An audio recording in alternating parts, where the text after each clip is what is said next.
নামাজগুলো কোনটা? যারা ঠুকুর দিয়া মুরগি যেরকম ভাবে আদার এইভাবে নেয়, এইভাবে নেয়, এইভাবে নেয়, দেখবেন আমাদের মধ্যে কিছু নামাজি আছে তারা করা কইরা আল্লাহু আকবার, আল্লাহু আকবার, তিনবার সুবহানাল্লাহ রাব্বিয়াল আলা, সুবহান রাব্বিয়াল আলা, সুবহান রাব্বি, এইটা বলার সময় পায় না, খালি কোনো রব্বিকে মাথা ঠুকুর দেয়। সুবহান রাব্বিয়াল আযীম বলার সময় পায় না, যেরকম টান দেয় ওইটা পরে। এইটা হলো মুনাফিকি নামাজ, এইটা হলো সবচেয়ে বড় চুরি নামাজ। এর মতো চুরি নামাজ আর কোনো আমল হইতে পারে না। আল্লাহর নবী সাল্লাল্লাহু আলাইহি ওয়াসাল্লাম বলেন, যেই সমস্ত মানুষগুলোকে বাম হাতে আমল নামা দেওয়া হবে, কোন হাতে? বাম হাতে আমলনামা, বাম হাতে আমলনামা দেওয়া হবে কাকে? আল্লাহর পয়গম্বর বলেন, যার নামাজগুলো ঠুকুরের মতো হয়েছে, মুরগি যেরকম ভাবে আদার নেয় এই আদার মতো নামাজ হয়েছে, আল্লাহর এইগুলো পছন্দ হয় নাই, তার চলাফেরা পছন্দ হয় নাই, তার খাওয়া দাওয়া উঠা বসা চলাফেরা কোনো কিছু পছন্দ হয় নাই, এই সমস্ত মানুষের নামাজগুলো হইল মুনাফিকি নামাজ, এইগুলো হয় নাই। ওদেরকে আল্লাহ পাক রব্বুল আলামিন বললেন ফাওয়াইলুল লিল মুসাল্লিন, বলে তার নাকে মুখের মধ্যে নাও তোমার নামাজ তোমার কাছে রাখো, আর এই যে নাও তোমার আমল নামা বাম হাতের মধ্যে দিলাম। নাউজুবিল্লাহ। বাম হাতে আমল নামা দেওয়ার পর আল্লাহ পাক রব্বুল আলামিন বুকটা ছিদ্র করে দিবেন, বুকটা এরকম ভাবে ছিদ্র করে দিয়া এইরকম বাম হাতটা এরকম ঢুকাইয়া দিবেন, বাম হাতটা ঢুকাইয়া দিয়া ওই পিছনে আবার আমল নামা দিবেন, বদি আমল নামা। সাহাবায়ে কেরাম রাদিয়াল্লাহু তাআলা জিজ্ঞাসা করলেন, ওগো নবীজি, ওগো পয়গম্বর, তাহলে বলেন তো দেখি এই লোকটা আমল নামা কিভাবে দেখবে? এই লোকটা তো আমল নামা দেখার মতো আর কোনো অপশন নাই। আল্লাহ পাক রব্বুল আলামিন সেই দিন খুব রাগান্বিত হয়ে যাবেন, খুব গুসা করবেন, খুব রাগ দেখাবেন, এবং রাগ দেখাইয়া বলবেন ইকরা কিতাবাকা কাফা বিনাফসিকাল ইয়াউমা আলাইকা হাসিবা। ইকরা কিতাবাকা, এই যে তোমার আমল তুমি পড়ো। কিভাবে পড়বে? তার চক্ষু থাকবে সামনে, তার মুখ থাকবে সামনে, তার আমল নামা হলো পিছনে। অথচ আল্লাহ তাআলা বলতেছেন ইকরা, তুমি পড়ো কিতাবাকা, তোমার যে আমল নামাগুলো আছে এই আমল নামাগুলো তুমি পড়তে থাকো। কিন্তু সে কেমনে পড়বে? আল্লাহর নবীকে সাহাবায়ে কেরাম জিজ্ঞাসা করলে সাহাবায়ে কেরামকে আল্লাহর নবী সাল্লাল্লাহু আলাইহি ওয়াসাল্লাম উত্তর দেয়, তার গালটা এরকম মটকায় পিছনের দিকে এরকম মাথাটা এরকম ভাবে দিবে আর বলবে ইকরা কিতাবাকা কাফা বিনাফসিকাল ইয়াউমা আলাইকা হাসিবা। কাল কিয়ামতের ময়দানে এই বেনামাজির দলগুলোকে, আমলহীন মানুষগুলোকে, আল্লাহর অপছন্দ মানুষগুলোকে, এই নাদান মানুষগুলোকে, যারা ঠিক মতো ওযু করতে জানে না, গোসল করতে জানে না, নামাজ পড়তে জানে না, আল্লাহকে রাজি করতে জানলো না, আল্লাহর নবীকে রাজি করতে জানলো না, এই সমস্ত মানুষগুলোকে বাছাই করে করে আল্লাহ পাক রব্বুল আলামিন এরকম বাম হাতের মধ্যে আমল নামা দিয়ে বলবেন যে যাও এরকম পিছনে তুমি পড়তে থাকো তোমার কিতাবগুলো। তাহলে বলেন তো দেখি সেই দিন আমাদের অবস্থা কি হবে? আল্লাহ রব্বুল আলামিন কোরআনুল কারীমের মধ্যে বলেন হুদাল লিল মুত্তাকিন, হুদাল লিল মুত্তাকিন, হেদায়েত প্রাপ্ত ওই সমস্ত মানুষ, মুত্তাকি ওই সমস্ত মানুষ। আল্লাহ রব্বুল আলামিন তারা হাবিবকে জানায়া দেন, হাবিব আমার, হেদায়েত প্রাপ্ত ওই সমস্ত মানুষ। কারা হেদায়েত প্রাপ্ত মানুষ? আল্লাহ রাব্বুল আলামিন কুরআনুল কারীমের মধ্যে আল্লাযীনা ইউমিনুনা বিল গায়বি ওয়া ইউকিমুনাস সালাহ, আল্লাযীনা ইউমিনুনা বিল গায়বি, যে সমস্ত মানুষ নাকি অদৃশ্যের উপর বিশ্বাস রাখে, একটা জিনিস দেখে নাই কিন্তু না দেখার পরেও এটা আমার আল্লাহ বলেছেন, আমার নবী করেছেন, এই যে একটা বিশ্বাস আমার ভিতরে ঢুকলো, এটার নামই হলো ঈমান, এটার নামই হলো বিশ্বাস, এটার নামই হলো ঈমান। আমরা জান্নাত দেখি নাই কখনো, কিন্তু জান্নাতের আশায় নামাজ পড়তে আসলাম। আমরা জাহান্নাম কখনো দেখি নাই, কিন্তু জাহান্নাম থেকে বাঁচার জন্য নামাজ পড়তে আসলাম। যে ব্যক্তি জান্নাত না দেখিয়া জাহান্নাম না দেখিয়া আল্লাহকে ভয় পাইল, সেই ব্যক্তি হলো মুত্তাকি, সেই ব্যক্তি হলো পরহেজগার, সেই ব্যক্তি হলো ঈমানদার। এখন বলতে পারেন আমরা যারা আছি সবাই মুত্তাকি, সবাই পরহেজগার, সবাই ঈমানদার। কেন ঈমানদার হইলাম? কারণ আমরা জান্নাত কোনো সময় দেখি নাই, শুধু বর্ণনা শুনেছি। জাহান্নাম দেখি নাই, কিন্তু জাহান্নামের বর্ণনা শুনলাম। এই না শোনা আর না দেখার কারণে আমরা যে বিশ্বাস করলাম, এই বিশ্বাসটার নামই হলো হুদাল লিল মুত্তাকিন আল্লাযীনা ইউমিনুনা বিল গায়বি ওয়া ইউকিমুনাস সালাহ। মুত্তাকি ঈমানদার যেই সমস্ত মানুষগুলো আল্লাহ তাআলাকে না দেখার পরেও আল্লাহ তাআলার কুদরতি পায়ে সেজদা দেয়, সেজদা দিয়া আল্লাহকে বলে, আল্লাহ কোন সময় তোমাকে দেখি নাই, তোমাকে কোন সময় আমরা দু চোখে দেখি নাই, তোমার নবীকে দেখি নাই, তোমার রাসূলকে কখনো দেখি নাই গো আল্লাহ। ইয়া আল্লাহ, তারপরেও তোমার জান্নাত পাওয়ার আশায় আমি তোমার কুদরতি পায়ের মধ্যে সেজদা দিলাম। আল্লাহ তুমি এই কুদরতি পায়ে সেজদাকে ওসিলা করে আল্লাহ আমাদের বিশ্বাস অনুযায়ী তুমি আমাদেরকে তুমি মাফ করে দিও।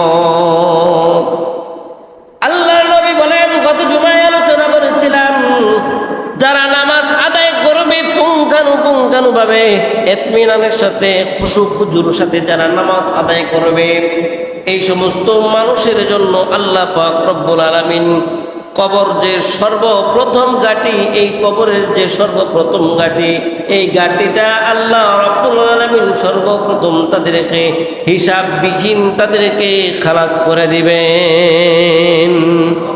এই জন্য নামাজ আদায় করা লাগবে। আউয়ালু মা ইউহাসাবু বিহিল আবদু ইয়াউমাল কিয়ামাতিস সালাহ। কিয়ামতের ময়দানে সর্বপ্রথম আল্লাহ তাআলার নামাজের হিসাব নেবে। যার নামাজ ঠিক হবে সে ব্যক্তি তার সমস্ত আমল ঠিক হয়ে যাবে। যাদের নামাজের মধ্যে গাবলা থাকবে তাদের সারা জীবনের আমলের মধ্যে গাবলা থাকবে। এই জন্য রাসূল করিম সাল্লাল্লাহু আলাইহি ওয়াসাল্লাম বলেন, হে আবু যর, হে আবু যর, তোমরা নামাজ আদায় করবা। নামাজ আদায় করলে কি ফায়দা তোমরা জানো নি? আবু যর বলেন, আল্লাহর রাসূল খুব বেশি ভালো জানেন। আল্লাহর নবী সাল্লাল্লাহু আলাইহি ওয়াসাল্লাম শীতের দিন একটা গাছের নিচে যাইয়া, ওই গাছের ধারে যাইয়া গাছটাকে জোরে একটা নাড়া দিলেন। নাড়া দেওয়ার পর ওই গাছটার থেকে পাতাগুলো সব জোরে জোরে পড়ে গেল। আবু যরকে আল্লাহর নবী ডাক দিয়ে বললেন, আবু যর, দেখছো পাতাগুলো কেমনে পড়ে গেল? গাছটা শুধু নাড়া দিলাম, নাড়া দেওয়ার পরে সব পাতাগুলো নিচে পড়ে গেল।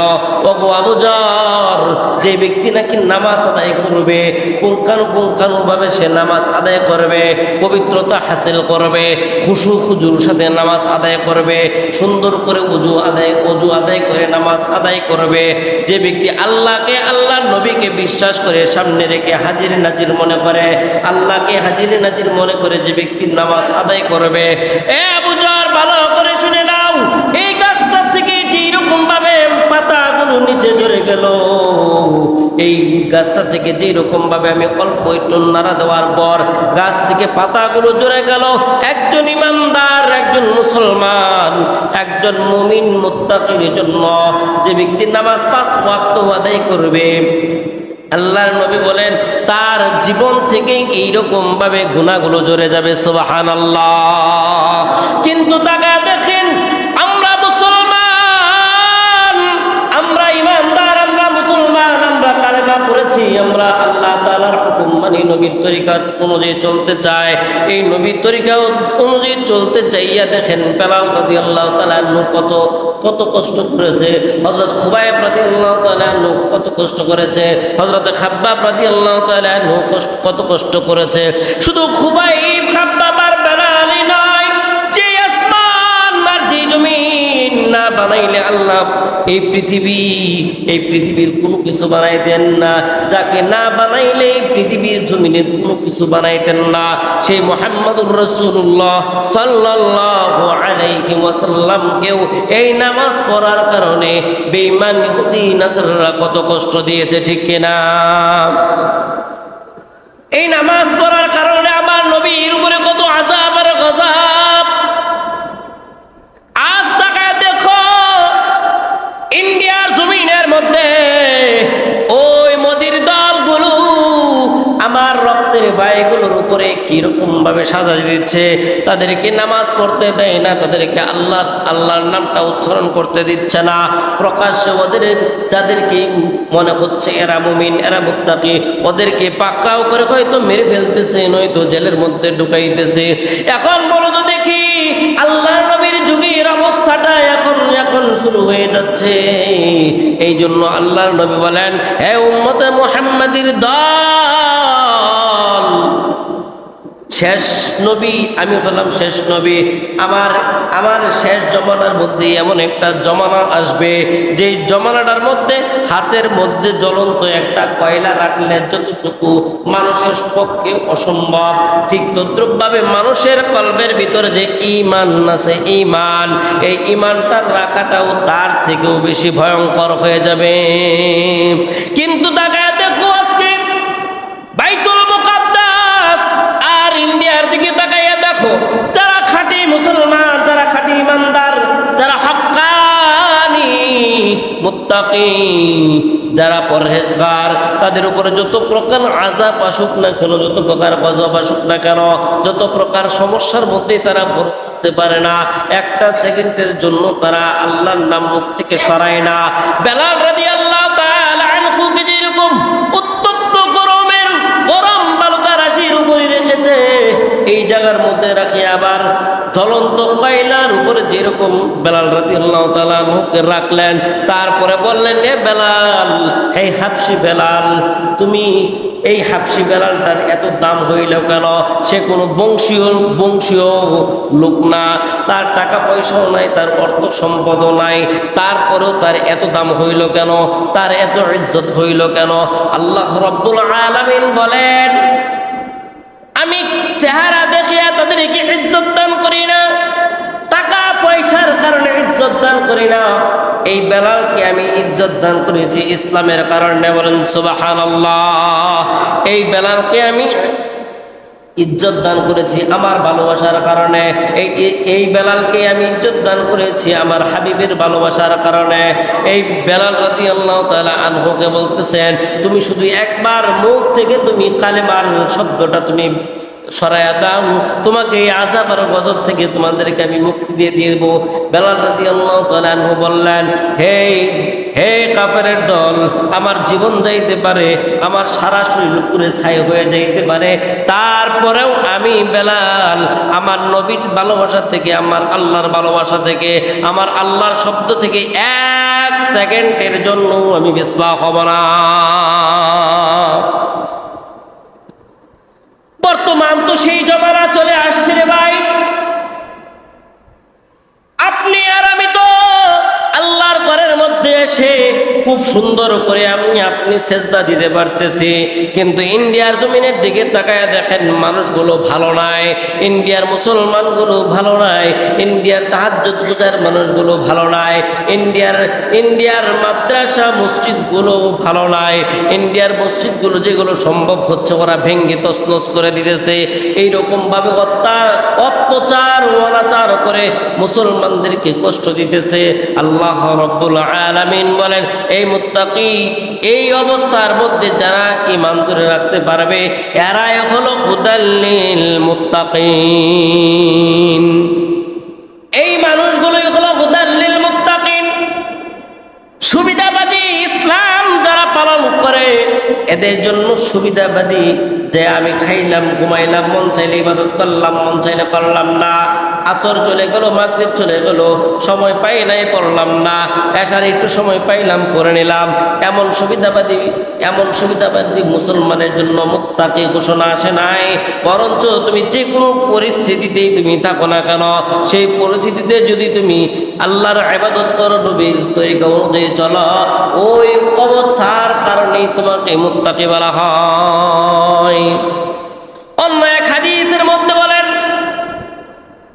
আবু হুরায়রা রাদিয়াল্লাহু তাআলা আনহু থেকে বর্ণনা করেন, আবু হুরায়রা রাদিয়াল্লাহু তাআলা আনহু বলেন, রাসূলুল্লাহ সাল্লাল্লাহু আলাইহি ওয়াসাল্লামকে বলা হলো নামাজ পড়লে কি ফায়দা, নামাজ পড়লে কি উপকারিতা। আল্লাহর নবী বললেন, হে আবু হুরায়রা, তোমার বাড়ির সামনে যদি একটা পুকুর থাকে আর ওই পুকুরের মধ্যে যদি তুমি 5 বার গোসল করো, তাহলে কি তোমার শরীরের মধ্যে কোনো ময়লা থাকতে পারে? আবু হুরায়রা রাদিয়াল্লাহু তাআলা আনহু বলেন যে না গো আল্লাহর রাসূল, কোনো ময়লা থাকতে পারে না। এ আবু হুরায়রা, তুমি জেনে রাখো, দুনিয়ার মধ্যে সমস্ত মানুষদেরকে এই বাণীটা পৌঁছে দাও, বাল্লিগু আন্নী ওয়ালাউ আয়া লিউবাল্লিগু শাহিদাল গায়ব। তুমি এই বাক্যগুলো তুমি ওই দিকে পৌঁছে দাও যারা শুনে নাই, যারা আমার মুখ থেকে বাক্যগুলো শুনে নাই, ওই বাক্যগুলো তুমি তাদের কাছে পৌঁছায়া দাও। আবু হুরায়রা রাদিয়াল্লাহু তাআলা আনহুকে আল্লাহর নবী বললেন, হে আবু হুরায়রা, এই তোমার বাড়ির সামনে যেই পুকুর আছে, এই পুকুরের মধ্যে যদি কেউ 5 বার গোসল করে, তাহলে তার শরীরে যেরকম কোনো ময়লা থাকতে পারে না। ঠিক তদ্রূপভাবে একটা মানুষ যখন 5 ওয়াক্ত নামাজ আদায় করবে, সে সকালে ওইটা যখন ফজরের নামাজ আদায় করবে, সুন্দর করে ওযু বানাইবে, যোহরের নামাজ পড়লে সুন্দর করে ওযু বানাইবে, আসরের নামাজ পড়লে সুন্দর করে ওযু বানাইবে, মাগরিবের নামাজ এশারের নামাজ আদায় করলে সুন্দর করে ওযু বানাইবে। আর এই ওযু বানানোর পর তার চেহারাটার মধ্যে এমন একটা নূর সৃষ্টি হবে, এমন একটা নূর সৃষ্টি হবে, আল্লাহর নবী বলেন 5 বার গোসল করলে যেরকম কোনো ময়লা থাকতে পারে না, আর 5 বার ওযু করলে তার শরীরে কোনো গুনাহ থাকতে পারে না। সুবহানাল্লাহ, আরো জোরে বলেন সুবহানাল্লাহ। আল্লাহর নবী বলেন, শুধু তাই নয়, আয়েশা সিদ্দিকা রাদিয়াল্লাহু তাআলা আনহা বলেন, ওগো আল্লাহর পয়গম্বর, আপনার লক্ষ লক্ষ লক্ষ কোটি কোটি উম্মত, আপনি এদেরকে কিভাবে চিনবেন? আল্লাহর নবী আয়েশা সিদ্দিকা রাদিয়াল্লাহু তাআলা আনহা বললেন, আয়েশা, তুমি জানো না আমার উম্মতদেরকে চেনার জন্য খুব সহজ পদ্ধতি, বলেন আলহামদুলিল্লাহ, খুব সহজ পদ্ধতি। যে কেমন? যে আমার উম্মতেরা দেখো না 5 ওয়াক্ত নামাজ আদায় করে, এই 5 ওয়াক্ত নামাজ আদায় করার কারণে তাদের তো ওযু করা লাগে, আর ওযু করতে যাইয়া যেই জায়গার মধ্যে তারা পানি ছিটায়, পানি লাগায়, যেই হাতের মধ্যে পানি লাগায়, যে মুখমণ্ডলের মধ্যে পানি লাগায়, যে পায়ের মধ্যে পানি লাগায়, এই পানি লাগানোর কারণে কাল কিয়ামতের ময়দানে এই উম্মতের শরীরের মধ্যে এই জায়গাগুলো ঝিলিমিলি করতে থাকবে। সুবহানাল্লাহ। আল্লাহর নবী বলেন, হাজার হাজার গুড়ার মধ্যে যদি একটা চানওয়ালা একটা গুড়া থাকে, তাহলে এই হাজার হাজার গুড়ার মধ্যে চানওয়ালা গুড়াটা চেনা যাবে কিনা? বলে যে হ্যাঁ, চেনা যাবে। ঠিক তদ্রূপভাবে লক্ষ লক্ষ কোটি কোটি উম্মতের মধ্যে যে সমস্ত উম্মতেরা 5 ওয়াক্ত নামাজ আদায় করবে, 5 ওয়াক্ত নামাজ আদায় করবে, ওই উম্মতের শরীরের মধ্যে এরকম ঝিলমিল করতে থাকবে, আর ওইটা দেখেই আমি মনে করব এটা আমার আখেরি উম্মত। এই জন্য 5 ওয়াক্ত নামাজ পড়ার দরকার আছে না নাই? 5 ওয়াক্ত নামাজ পড়লে আল্লাহ রাব্বুল আলামিন 5টা পুরস্কার দান করবেন। কয়টা পুরস্কার? জোরে বলেন। 5টা পুরস্কার আল্লাহ রাব্বুল আলামিন দান করবেন। 1 নাম্বার পুরস্কার হলো, আমরা যেই জন্য সারা দিন সময় ব্যয় করি, সারা দিন আমাদের জীবন থেকে সরায়া দেই, বিবিকে দেখার সময় পাই না, সন্তানদেরকে আদর করার সময় পাই না, যেই জিনিসের জন্য আমরা 1 একে অপরকে আমরা মারতেও কোনো দ্বিধা করি না, যে জিনিসের জন্য আমরা গুলি চালাইতেও দ্বিধা করি না, যে জিনিসের জন্য আমরা অস্ত্র চালাইতেও দ্বিধা করি না, সেই জিনিসটা হলো রিজিক, খাওয়ার জন্য, পড়ার জন্য। আল্লাহর নবী বলেন, যে ব্যক্তি 5 ওয়াক্ত নামাজ আদায় করবে ওই ব্যক্তির জন্য রিজিকের ফয়সালা আল্লাহ তাআলার কুদরতি থেকে হয়ে যাবে। সুবহানাল্লাহ। যারা 5 ওয়াক্ত নামাজ ঠিক মতো আদায় করবে ইয়াকিন ও বিশ্বাসের সাথে, মনের মধ্যে যদি সামান্য পরিমাণ, জাররা পরিমাণ যদি ঝামেলা থাকে, নামাজ পড়লে নাকি আমাদের রিজিক চলে আসবে, এইরকম যদি কারো দান্দায় থাকে, তাহলে দেখবেন কাজ হবে না।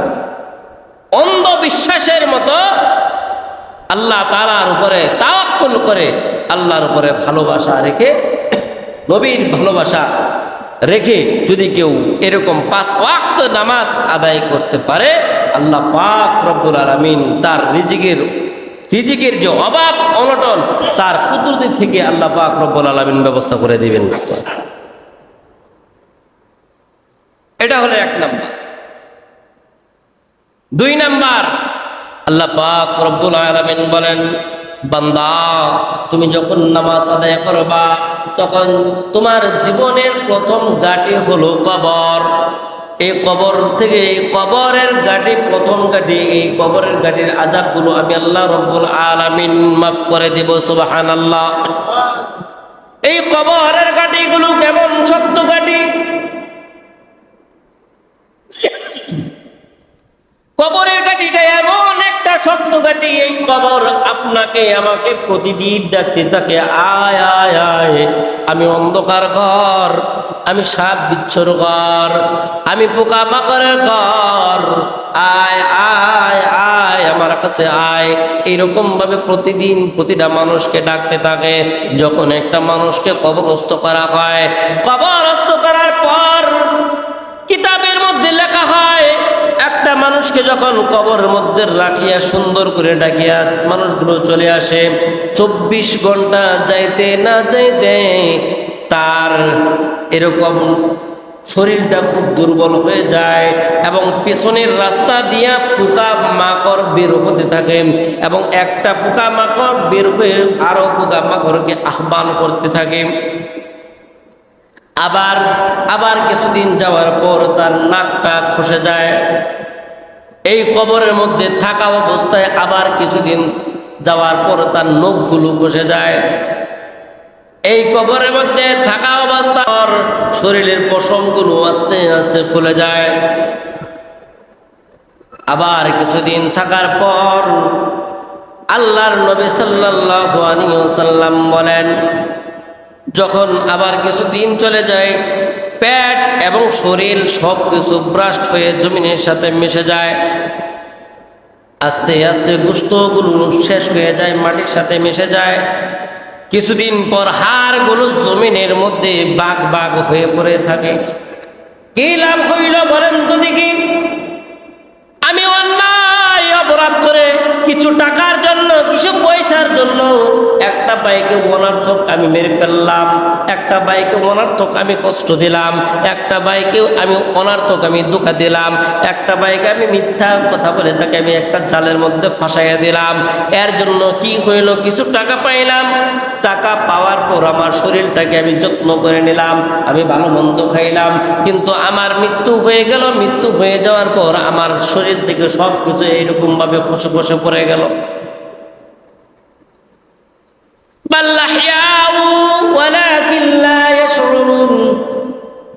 আল্লাহ পাক রব্বুল আলামিন বলেন, যেই সমস্ত মানুষগুলো আল্লাহ ওয়ালা হয়ে যায় ওই সমস্ত মানুষগুলো কোনো সময় মৃত্যুবরণ করে না।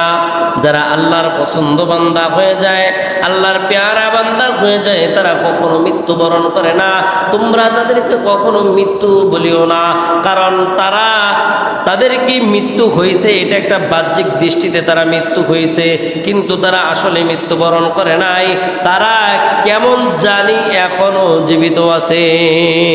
এই জন্যই তো দেখা যায় 20 বছর আর 15 বছর আর 30 বছর পরে নদীর স্রোতে যখন নাকি সাইডগুলো ভেঙে যায়, সাইডের মধ্যে যে কবরগুলো আছে আস্ত একটা লাশ ওই জায়গার মধ্যে পাওয়া যায় কি যায় না। এই সমস্ত মানুষ হলো যাদের জবানের মধ্যে আল্লাহ আল্লাহ বলনেওয়ালা জবান, যাদের জবানের মধ্যে জিকির আছে, আল্লাহর ফিকির আছে, দুনিয়ার ফিকির আছে। এই সমস্ত জবানগুলো কখনো নষ্ট হয় না, কখনো নষ্ট হবেও না।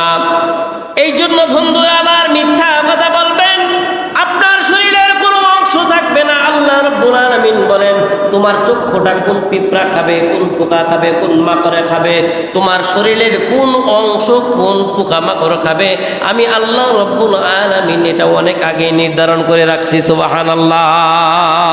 সব কিছু আমার মালিক, আমার আল্লাহ সব কিছু নির্ধারণ করে রাখছে।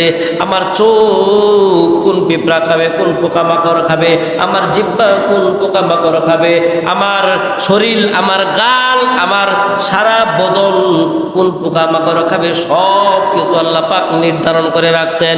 অথচ আমরা দেখেন এই শরীরটার জন্য কত প্রকার ফেস ওয়াশ, কত প্রকার বডি লোশন, কত প্রকার সাবান, কত প্রকার তেল, কত প্রকার স্নো, কত কিছু আমরা মাকে শুধু যত্ন করার জন্য। কিন্তু আল্লাহ পাক রব্বুল আলামিন বলেন, আমি যদি এখন বলে তাহলে তুমি শেষ হয়ে যাইবা, আমি আদেশ করতে দেরি হব, কিন্তু তুমি শেষ হইতে তোমার আর দেরি হবে না। এই জন্য রে ভাই, কবরের আযাব, কবরের আযাব এমন একটা আযাব, দুনিয়ার মধ্যে সর্বনিম্ন আগুন হইল মোমবাতির আগুন। এই আগুনটাই তো আমরা সহ্য করতে পারি না, ধরে রাখতে পারি না। তাহলে বলেন তো দেখি, যে আগুনটার নাকি 7 বার দৌত করিয়া দুনিয়ার জমিনে আমার মালিক আমার আল্লাহ পাঠাইলেন, এই সামান্য একটা আগুন আমি ধরতে পারি না, তাহলে জাহান্নামের আগুনটা আমাদের জন্য কেমন করে অপেক্ষা করতেছে? কেন নামাজ পড়ি না, কেন নামাজ পড়ি না, নামাজ কেন পড়ি না? নামাজ পড়লে কি হয়, নামাজ পড়লে কি হয়? নামাজ পড়লে আল্লাহ তাআলার সাথে মহাব্বত বাড়ে, নবীর সাথে মহাব্বত বাড়ে, মানুষের সাথে মহাব্বত বাড়ে, দুনিয়ার সাথে মহাব্বত বাড়ে। আল্লাহ আল্লাহর নবীর প্রেম ভিতরের মধ্যে জাগ্রত হয়ে যায়। বলেন আল্লাহু আকবার। আল্লাহ পাক রব্বুল আলামিন এত ভালোবাসা দিয়েছেন নামাজের ভিতরে। গত জুমায় আলোচনা করেছিলাম, একটা মানুষ যখন নামাজ আদায় করে, যখন নাকি নামাজের মধ্যে তেলাওয়াত করে, কার সাথে কথা বলে? আল্লাহর সাথে কথা বলে। এত নৈকট্য পাওয়ার পরেও মানুষ কেন নামাজ আদায় করে না? আল্লাহর বড় রাগ হয়, আল্লাহর বড় গুসা হয়। তাহলে বলতে পারেন যে আল্লাহর রাগ হয়, গুসা হয়, তারপর আল্লাহ কেন তাদেরকে শাস্তি দেয় না? আল্লাহ শাস্তি দেয় না, মানুষকে একটু সময় দেয়। এই জন্য দেখবেন যারা 40 বছর হয়ে যায়, 50 বছর হয়ে যায়, তারপরও নামাজ আদায় করে না। কিন্তু তারপরে যখন তার একটা বুঝ চলে আসে, ওই বুঝের পর থেকে সে আর নামাজ ছাড়ে না। আল্লাহ মানুষকে একটা সময় দেয়, একটা টাইম দেয় যে তুমি পড়ো, তারপরেও দাওয়াত দেওয়া বন্ধ করে না। নামাজ পড়ো, নামাজ পড়ো, নামাজ পড়ো, নামাজ পড়ো, এই দাওয়াত কিন্তু বন্ধ নাই। কিন্তু হ্যাঁ, সে পড়ে না, সে তারামি করে অন্যদিকে যায়, কিন্তু একটা সময় আসে সে নামাজ ছাড়ে না। নামাজ ছাড়লে তার কষ্ট হয়, একবেলা না খায়া থাকতে রাজি আছে, কিন্তু নামাজ ছাড়তে রাজি নাই। এই নামাজ আদায় করলে কি হয়? নামাজ আদায় করলে ডান হাতে আল্লাহ পাক রব্বুল আলামিন আমলনামা দেয়। এক নাম্বার বললাম, নামাজ আদায় করলে আল্লাহ তাআলা কুদরত থেকে রিজিকের ফয়সালা করে দেয়।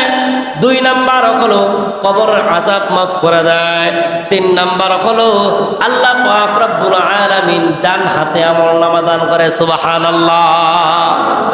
এই ডান হাতে আমল নামা সবার ভাগ্যে জুটে না। 5 ওয়াক্ত নামাজ আদায় করবেন, মিথ্যা কথা বলবেন, 5 ওয়াক্ত নামাজ আদায় করবেন, খারাপ কাজ করবেন, 5 ওয়াক্ত নামাজ আদায় করবেন, আল্লাহর হুকুম মানবেন না, 5 ওয়াক্ত নামাজ আদায় করবেন, নবীর তরিকা মানবেন না, 5 ওয়াক্ত নামাজ আদায় করবেন, আল্লাহর নবীর ধার ধারবেন না। আপনার এই 5 ওয়াক্ত নামাজ আপনার পকেটের মধ্যে রাখবেন, এটা আর ফেস করবেন না। দরকার নেই। একজন মানুষ 5 ওয়াক্ত নামাজ পড়ার পরেও যদি আল্লাহর হুকুম যদি কেউ না মানে এবং যদি তার মৃত্যু হয়ে যায় তাহলে তার কি শাস্তি? আল্লাহর নবী সাল্লাল্লাহু আলাইহি ওয়াসাল্লাম বলেন, যে ব্যক্তি 5 ওয়াক্ত নামাজ আদায় করে আল্লাহর নবীর ইত্তেবা করবে, আল্লাহর হুকুম মানবে, নবীর ইত্তেবা করবে, তার জন্য সুখবরি। তার সুখবরি হলো এতটুকুই, মৃত্যুর পর কাল কিয়ামতের ময়দানের মধ্যে আল্লাহ পাক রব্বুল আলামিন তার হাতের মধ্যে, ডান হাতের মধ্যে আমল নামা দিয়া তাকে জান্নাতে দাখিল করায় দিবে। সুবহানাল্লাহ, আর জোরে বলেন সুবহানাল্লাহ। আরে জান্নাতে যাইতেছে, তারপরেও আল্লাহর নামের শব্দ উচ্চারিত হয় না। একবার সুবহানাল্লাহ আওয়াজ করলে মালিক এইরকম একটা তেজি ঘোড়া দান করেন যে 100 বছর যদি এই তেজি ঘোড়া দৌড়াতে থাকে তারপরেও জান্নাতের একটা অংশ শেষ করতে পারবে না। সুবহানাল্লাহ। আর সেই সুবহানাল্লাহ নিয়ে আপনি বইসা রইছেন, হাই সুবহানাল্লাহ।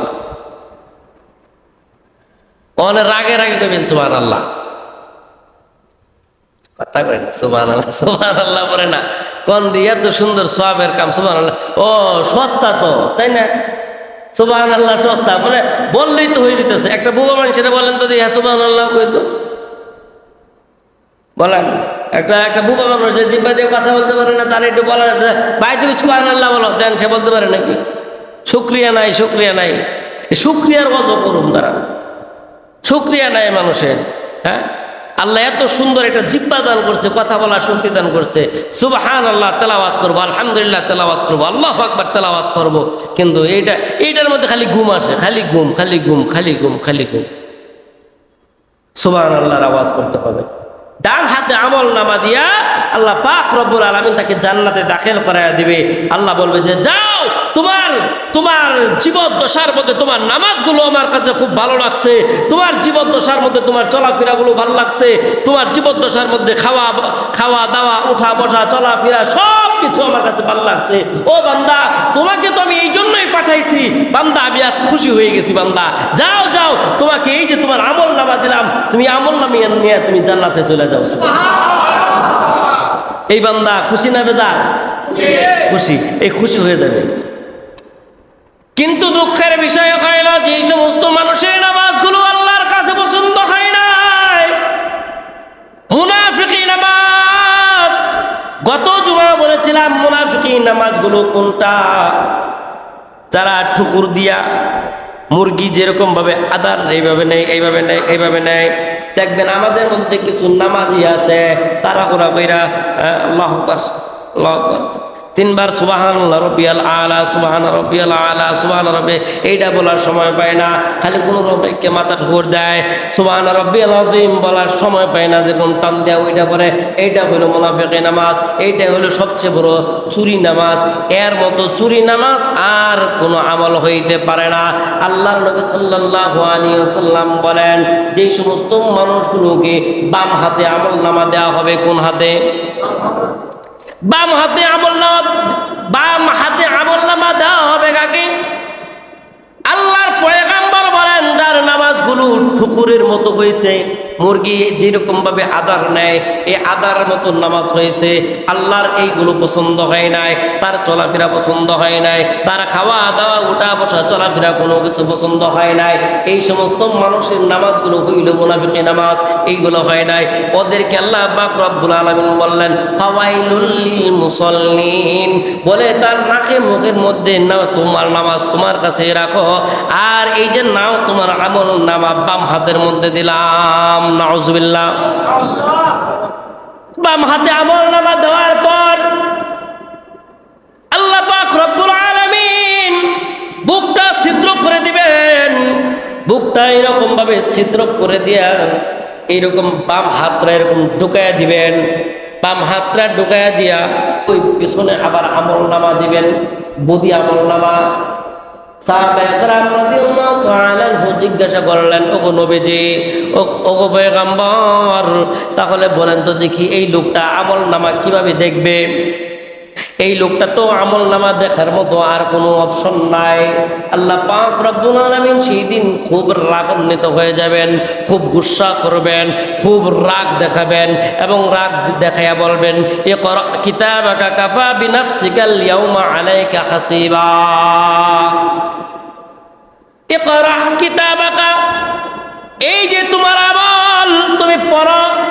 কিভাবে পড়বে? তার চক্ষু থাকবে সামনে, তার মুখ থাকবে সামনে, তার আমল নামা হলো পিছনে। অথচ আল্লাহ তাআলা বলতেছেন ইকরা, তুমি পড়ো কিতাবাকা, তোমার যে আমল নামাগুলো আছে এই আমল নামাগুলো তুমি পড়তে থাকো। কিন্তু সে কেমনে পড়বে? আল্লাহর নবীকে সাহাবায়ে কেরাম জিজ্ঞাসা করলে সাহাবায়ে কেরামকে আল্লাহর নবী সাল্লাল্লাহু আলাইহি ওয়াসাল্লাম উত্তর দেয়, তার গালটা এরকম মটকায় পিছনের দিকে এরকম মাথাটা এরকম ভাবে দিবে আর বলবে ইকরা কিতাবাকা কাফা বিনাফসিকাল ইয়াউমা আলাইকা হাসিবা। কাল কিয়ামতের ময়দানে এই বেনামাজির দলগুলোকে, আমলহীন মানুষগুলোকে, আল্লাহর অপছন্দ মানুষগুলোকে, এই নাদান মানুষগুলোকে, যারা ঠিক মতো ওযু করতে জানে না, গোসল করতে জানে না, নামাজ পড়তে জানে না, আল্লাহকে রাজি করতে জানলো না, আল্লাহর নবীকে রাজি করতে জানলো না, এই সমস্ত মানুষগুলোকে বাছাই করে করে আল্লাহ পাক রব্বুল আলামিন এরকম বাম হাতের মধ্যে আমল নামা দিয়ে বলবেন যে যাও এরকম পিছনে তুমি পড়তে থাকো তোমার কিতাবগুলো। তাহলে বলেন তো দেখি সেই দিন আমাদের অবস্থা কি হবে? এই জন্য ভাইয়েরা আমার, এই জন্য আমাদের কথা হলো, আমাদের শর্ত হলো, আমাদের কাজ হলো, এক নাম্বার কাজ হলো আল্লাহকে, আল্লাহর নবীকে রাজি খুশি করা, ঠিক কিনা? যে কোনো